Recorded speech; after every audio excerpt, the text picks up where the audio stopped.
Si tout le monde réalise que, comme le disent maintenant les entreprises elles-mêmes et même les milieux financiers, que le coût de l'inaction est bien supérieur au coût de l'action, alors je pense que nous pouvons convaincre des membres du Congrès qui sont encore réticents.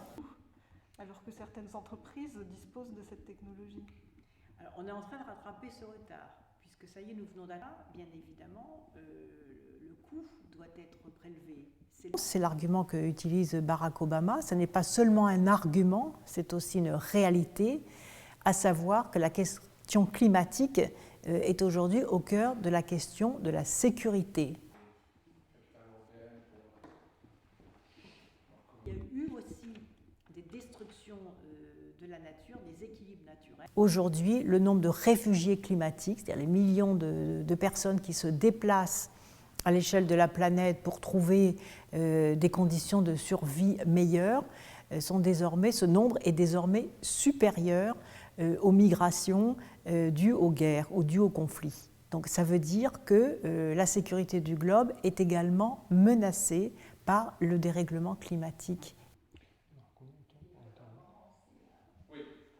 L'une de mes priorités aussi, ce sont le passage à la construction de bâtiments à énergie positive, la rénovation énergétique des bâtiments anciens, et c'est pour ça que nous avons mis en place le crédit. Ils sont parfaitement conscients maintenant de la nécessité non seulement d'accélérer, ensuite de diminuer la taille du document, qui fait aujourd'hui plus de 80 pages. Il faudrait, je pense, arriver à, comme l'a dit le secrétaire général des Nations Unies, à un document qui ne dépasse pas une vingtaine de pages, avec les grands principes et les grands enjeux.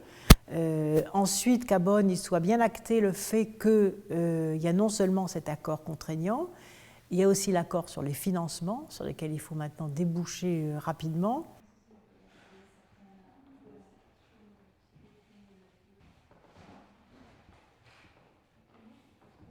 Et c'est le symbole de la liberté, de la démocratie. Cette frégate d'ailleurs qui s'appelle Frégate de la Liberté, lorsqu'elle va passer, et notamment le 4 juillet, le jour de la fête nationale américaine, devant la statue de la Liberté, je crois que c'est une image qui fera le tour du monde. Et là, donc, je serai à l'arrivée à Yorktown, qui est donc la première étape de cette épopée de Lafayette. Et je crois que les gens vont se passionner dans le monde entier pour cette histoire extraordinaire. D'accord, donc ça vous les suivez. Je les suis de près.